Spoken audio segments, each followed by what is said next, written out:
प्रयागराज आस्था की एकमात्र ऐसी जगह जहां लाखों करोड़ों श्रद्धालु माघ महीने में लगने वाले इस माघ मेले में आते हैं और त्रिवेणी संगम पर डुबकी लगाते हैं और कुछ लोग कल्पवास भी करते हैं। पुराणों में ऐसा कहा गया है कि माघ महीने में संगम पर स्नान करने से पापों से मुक्ति मिलती है तथा कष्ट दूर हो जाते हैं। तो आइए हम आपको लेकर चलते हैं प्रयागराज में लगने वाले इस माघ मेले में।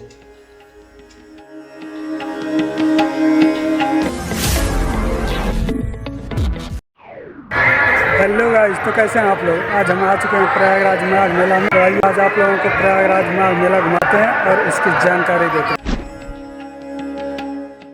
कुंभ मेले की अगर शुरुआत की बात करें तो पौराणिक कथाओं में ऐसा मिलता है कि भगवान विष्णु जब अमृत से भरा कुंभ या फिर बर्तन लेकर जा रहे थे तभी असुरों ने छीना झपटी कर दिया।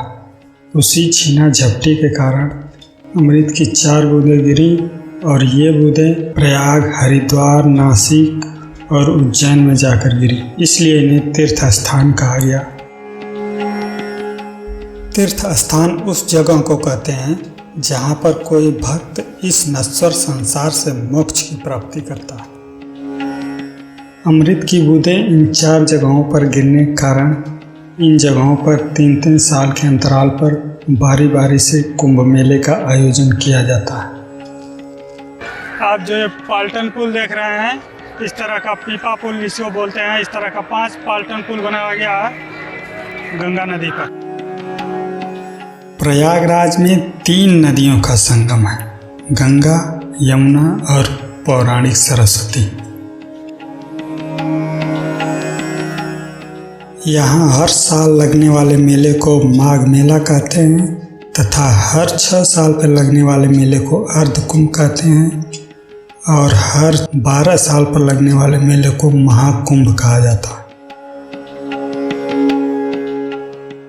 माघ मेला हिंदुओं का प्रमुख धार्मिक एवं सांस्कृतिक पर्व है।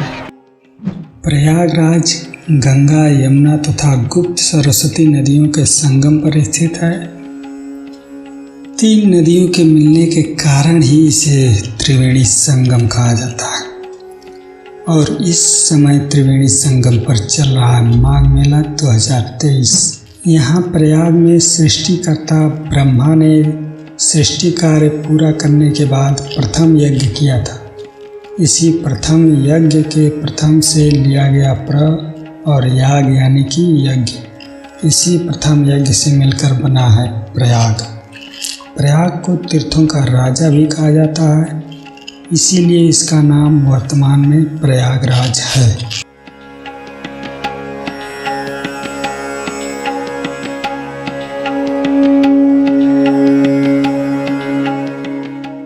माघ महीने में प्रवासी पक्षी भी बहुत अधिक संख्या में आ जाते हैं और संगम की सुंदरता पर 4 चांद लगा देते हैं। इन पक्षियों को देखकर लोग काफ़ी प्रसन्नचित्त होते हैं और इन पक्षियों को अपने हाथों से दाना खिलाकर काफ़ी खुशी का अनुभव करते हैं।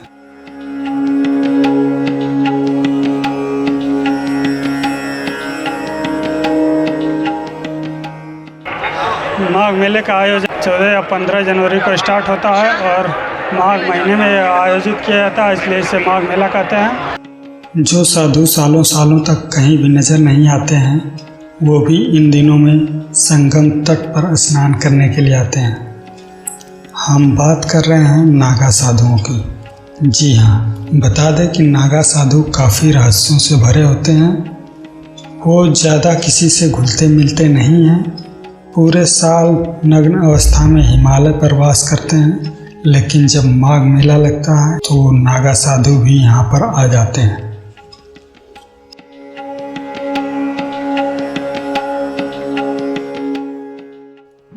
इस मेले में बहुत से लोग कल्पवास करने के लिए भी आते हैं, जिन्हें कल्पवासी कहा जाता है। कल्पवासी लोग एक टाइम का भोजन करते हैं या फिर कुछ लोग 45 दिन तक केवल फलाहारी ही रहते हैं और अपना ज़्यादा से ज़्यादा समय भगवान के भजन कीर्तन में गुजारते हैं। ऐसा माना जाता है कि कल्पवास करने से पिछले जन्म के साथ साथ इस जन्म के भी आप सारे भूल जाते हैं तथा जन्म मृत्यु से मुक्ति मिलती है। कुछ उत्साही भक्तों द्वारा संतों, भिखारियों, गरीब लोगों जैसे अन्य और भी लोगों को मुफ्त भोजन वितरित किया जाता है।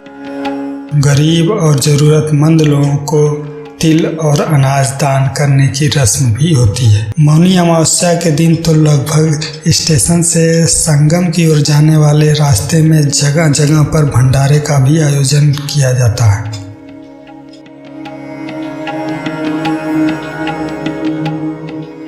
माघ मेला भारत के सभी तीर्थ स्थलों पर मनाया जाता है तथा नदी में स्नान करना या फिर सागर में स्नान करना तथा दान करना इसका मुख्य उद्देश्य होता है। संगम पर स्नान करने के लिए आप दिन या फिर रात किसी भी समय आकर स्नान कर सकते हैं। श्रद्धालुओं के आवागमन के सुविधा के लिए इस तरह की चकड़ प्लेट बिछाई गई है। यह चकड़ प्लेट लगभग 150 किलोमीटर बिछाई गई है। पुराने के अनुसार यह मान्यता है कि माघ महीने में स्नान करने से मनुष्य को पाप से मुक्ति मिलती है तथा मोक्ष प्राप्त होता है। माघ मेला 2023 लगभग 700 हेक्टेयर तथा 6 सेक्टर में बसाया गया है। हर सेक्टर में एक सेक्टर मजिस्ट्रेट के साथ एक डिप्टी एसपी की भी तैनाती की गई है। इसमें 14 थाने, 38 पुलिस चौकियां और 15 फायर स्टेशन बनाए गए हैं। माघ मेले की सुरक्षा के लिए ड्रोन कैमरे से भी निगरानी की जाती है। अरैल क्षेत्र में 20 टेंट की एक टेंट सिटी बसाई गई है जिसमें श्रद्धालुओं को एक होटल की सभी सुविधाएं मिलेंगी।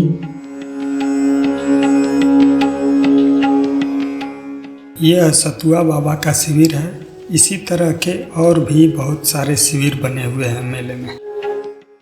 पुराणों में भगवान ब्रह्मा ने हिंदू धर्म के अनुसार प्रयागराज को तीर्थराज कहा है। माघ मेले में संगम तट पर हजारों की संख्या में टेंट लगाए गए हैं। चिकित्सा की सुविधा, पानी की सुविधा, बिजली की सुविधा, टॉयलेट की सुविधा आदि सुविधाएं दी गई हैं। पुलिस लाइन और हाई कोर्ट भी बनाए गए हैं। जहां मेले से पहले यहां पर केवल रेत ही रेत दिखाई देता है, लेकिन मेले के दौरान एक शहर बना दिया जाता है जो देखने में काफ़ी रोमांचक लगता है।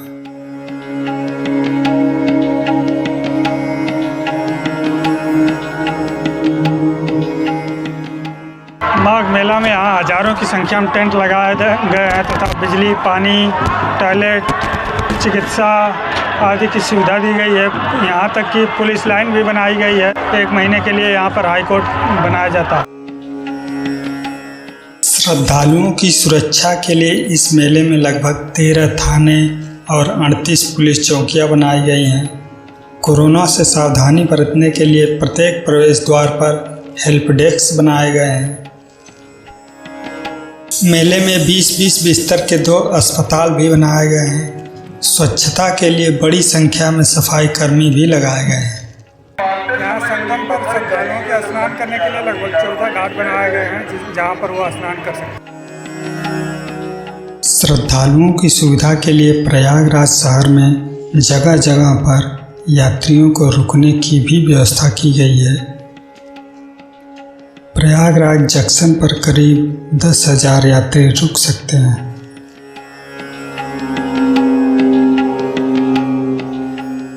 मेले में गाड़ी से आने वाले लोगों के लिए पार्किंग की भी व्यवस्था की गई है। मेले में भी आपको रुकने की व्यवस्था की गई है। लगभग 500 बेड की डॉर्मेट्री बनाई गई है। इस समय हम पीपा पुल नंबर 1 पर जा रहे हैं, झूसी की तरफ जा रहे हैं।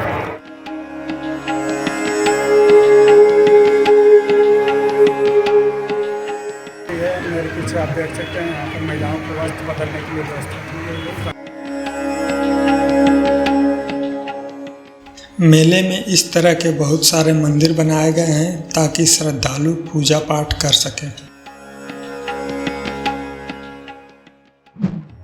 मेला को कंगुओं का शहर कहा जाता है। कंगुओं का शहर देखने के लिए आपको शास्त्री ब्रिज पर आना पड़ेगा। माघ मेले में तंबुओं के माध्यम से एक नया शहर ही बसा दिया जाता है, जो देखने में काफ़ी रोमांचक लगता है। तो आइए हम आप लोगों को दिखाते हैं ये दृश्य। शास्त्री ब्रिज के दोनों साइड बहुत ज़्यादा मात्रा में टेंट लगे हुए हैं। बहुत दूर तक नज़र दौड़ाएंगे तब भी आपको टेंट ही टेंट नज़र आएंगे, इसीलिए इसे तंबुओं का शहर भी कहा जाता है। तो अब हो चुकी है रात और शास्त्री ब्रिज पर इस समय हम खड़े हैं और आइए हम शास्त्री ब्रिज से पूरे मेले का नज़ारा दिखाते हैं।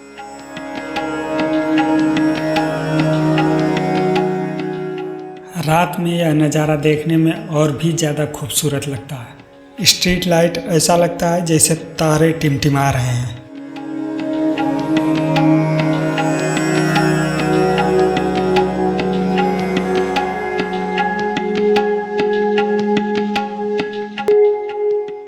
शास्त्री ब्रिज को लाइट से भी सजाया गया है, जो देखने में बहुत खूबसूरत लगता है। हम चल रहे हैं किले घाट की तरफ और यहाँ पर जगह जगह आपको शौचालय देखने को मिल जाएगा, जैसे कि आप मेरे पीछे देख पा रहे होंगे। इधर शौचालय बना हुआ है। यहाँ पर लेजर तो होता है शाम को। ये विष है हलाहल, क्योंकि वही कृपा निधान करेंगे विष का निधान। यहाँ पर आप देखिए जल पुलिस के द्वारा निर्धारित किया गया है कि नाव से कितना रुपया लगेगा संगम तक जाने के लिए। ये हम लोग किला घाट पे पहुँच चुके हैं। गंगा नदी के पानी में बहाव काफ़ी तेज रहता है, जबकि यमुना नदी का पानी शांत रहता है, इसलिए नाव केवल यमुना नदी में ही चलाई जाती है। तो आइए अब हम आपको नाव से नज़ारा दिखाते हैं।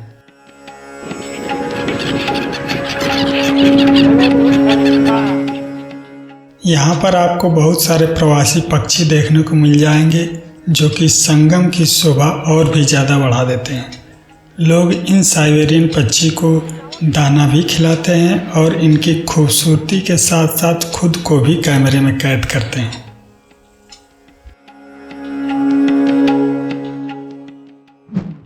यहीं संगम के पास में ही है अक्षय वट मंदिर पातालपुरी, जो कि अकबर के किले के अंदर है।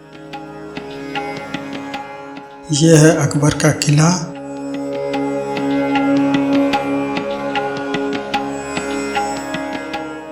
और यहाँ से है अक्षय वट मंदिर पातालपुरी जाने का रास्ता।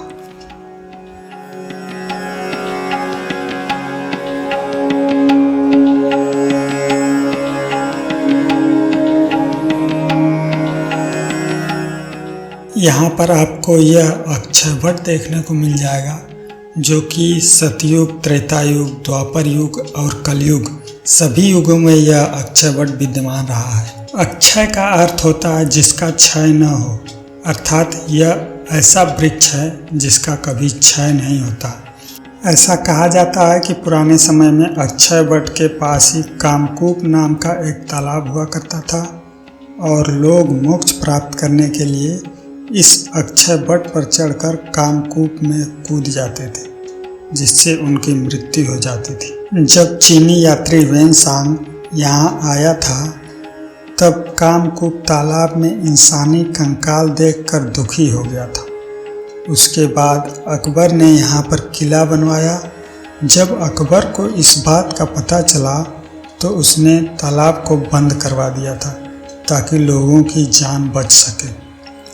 आज भी इस कामकूप या सरस्वती कूप के निशान देखे जा सकते हैं।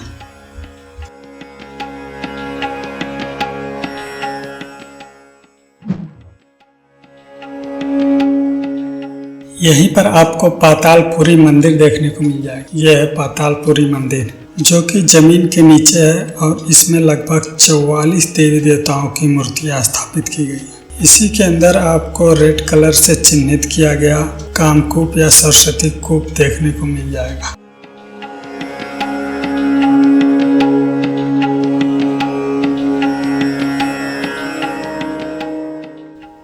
पातालपुरी मंदिर से बाहर निकलने के बाद लगभग थोड़ी ही दूर पर किले से सटा हुआ बड़े हनुमान जी का मंदिर है।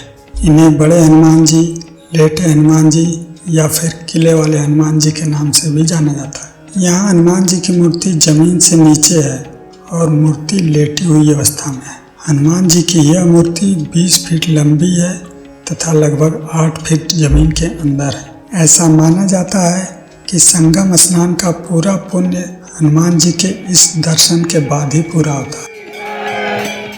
हनुमान मंदिर से थोड़ी ही दूर पर यह मंदिर है श्री आदि शंकर विमान मंडपम, जो कि भगवान शिव को समर्पित है। यह मंदिर द्रविड़ शैली में बनाया गया है, जो कि दक्षिण भारतीय शैली है। यह 3 मंजिला मंदिर है, जिसका निर्माण शंकराचार्य जयेंद्र सरस्वती ने अपने गुरु चंद्रशेखरेंद्र सरस्वती की इच्छा पूर्ति के लिए बनवाया था। यह मंदिर 16 पिलर पर बनाया गया है और इसकी ऊंचाई 130 फीट है और इसके तीसरे मंजिल से मेले का नज़ारा देखने में काफ़ी खूबसूरत दिखता है।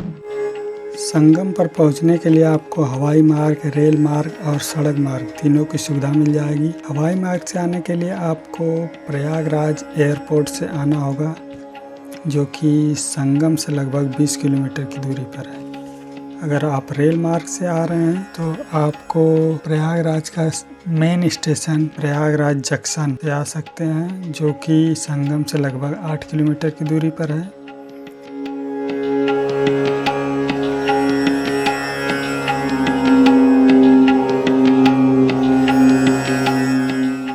अगर आप बस से आना चाहते हैं तो बस आपको civil line Prayagraj bus stand तक छोड़ देगी। Prayagraj civil line bus stand Sangam से लगभग 7 किलोमीटर की दूरी पर है। फिर इन तीनों जगहों से आपको ऑटो से आने की सुविधा मिल जाएगी। आप ऑटो से आराम से आ सकते हैं।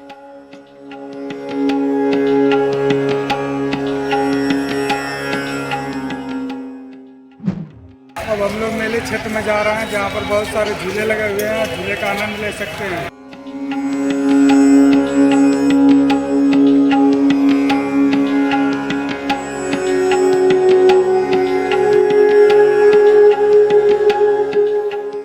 इस मेले में मनोरंजन के लिए जायंट व्हील हवाई झूला, ब्रेक डांस झूला, dragon train, Mickey mouse, toy train, jumping चक्री और भी कई तरह के झूलों का आनंद ले सकते हैं।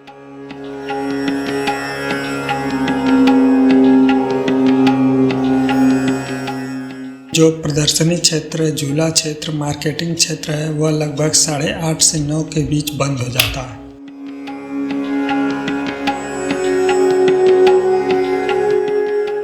और हाँ, यहाँ जादू शो, भूत बंगला और मौत का कुआं भी देख सकते हैं।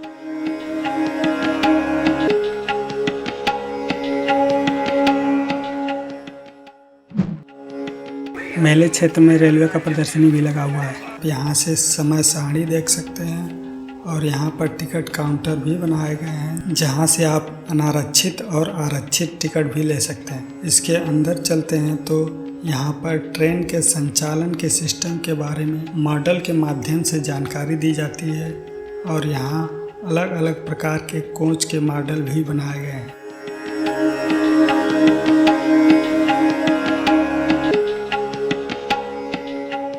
और यहाँ पर प्रस्तावित प्रयागराज जंक्शन स्टेशन का भी चित्र बनाया गया है। चित्र के माध्यम से वंदे भारत एक्सप्रेस ट्रेन के बारे में भी जानकारी दी गई है। देखिए, यहाँ इस दुकान पर हर माल एक दाम 50 रुपये लिखा है। इसी तरह की और भी बहुत सारी दुकानें लगी हुई हैं जो 5 रुपया 10 रुपया से शुरू हो जाती हैं। मेले में खिलौने, बर्तन, कपड़े, शूज, कंबल, इसी तरह की और भी बहुत सारी दुकानें लगी हुई हैं, जहां से आप खरीदारी कर सकते हैं। मेले में या फिर किसी भी प्रदर्शनी में एंट्री टिकट नहीं लगता है, अर्थात पूरा मेला आप फ्री में घूमकर देख सकते हैं। भदोही का फेमस कालीन भी आपको यहाँ देखने को मिल जाएगा और मंडल स्तरीय खादी तथा ग्रामोद्योग प्रदर्शनी भी लगा हुआ है।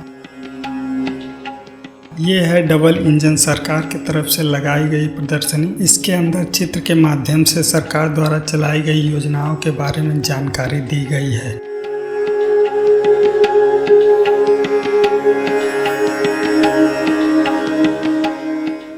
अब इसके आगे चलते हैं तो हमें ये प्रदर्शनी देखने को मिलती है। यूपी नहीं देखा तो इंडिया नहीं देखा। इसके अंदर यूपी की फेमस जगहों के चित्र बनाए गए हैं।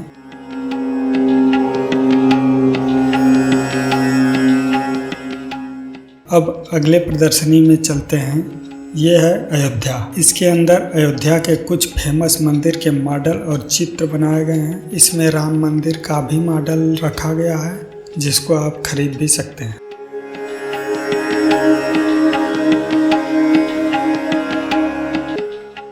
अब अगले प्रदर्शनी में चलते हैं। ये है तुलसी कथा रघुनाथ की प्रदर्शनी और इसमें सांस्कृतिक कार्यक्रम भी होता है। इसके अंदर चित्र के माध्यम से पूरा रामायण दर्शाया गया है।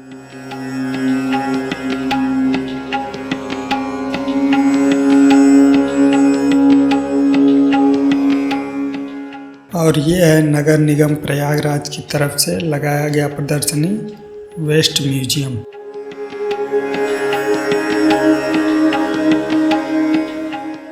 इसमें वेस्ट मटेरियल को यूज करके देखिए कितना अच्छा लुक दिया गया है।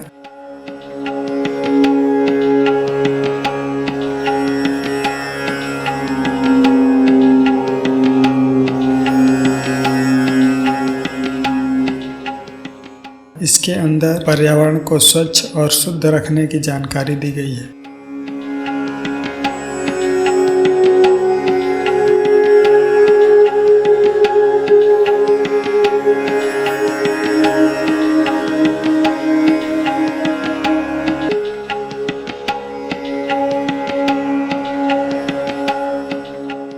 अगला प्रदर्शनी है श्रम विभाग प्रयागराज की तरफ से, जिसमें श्रमिकों के लिए जो भी योजनाएं चलाई गई हैं उसके बारे में जानकारी दी गई है। और यहाँ पर अटल आवासीय विद्यालय का मॉडल भी बनाया गया है, जो श्रमिकों के बच्चों के लिए बनाया जा रहा है। इसमें कक्षा 6 से 12 तक की शिक्षा बिल्कुल फ्री रहने वाली है। अगला प्रदर्शनी राज्य स्तरीय खादी प्रदर्शनी है। इसके अंदर खादी कपड़े वगैरह मिल जाएंगे। अब इसके आगे चलते हैं तो यहाँ पर आपको ओम नमः शिवाय भंडारा भी देखने को मिल जाएगा, जहाँ पर आप भोजन ग्रहण कर सकते हैं। अब इसके आगे बढ़ते हैं तो हमें दिखाई देता है चलो मन गंगा यमुना तीर। जी हाँ, इसमें रोज शाम को सांस्कृतिक प्रोग्राम चलता रहता है। आज जिस समय हम यहाँ पहुँचे हैं, अभी देखिए यहाँ पर सीता स्वयंवर का नाटक प्रस्तुत किया जा रहा है। आप लोग भी इसे देखिए और आनंद लीजिए।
संगम का सबसे नज़दीकी स्टेशन प्रयागराज संगम है, जहाँ पर हम आ चुके हैं। यहीं पर हम अपना वीडियो एंड करते हैं। अगर हमारा वीडियो आप लोगों को अच्छा लगा हो तो लाइक करें, शेयर करें और सब्सक्राइब करना ना भूलें।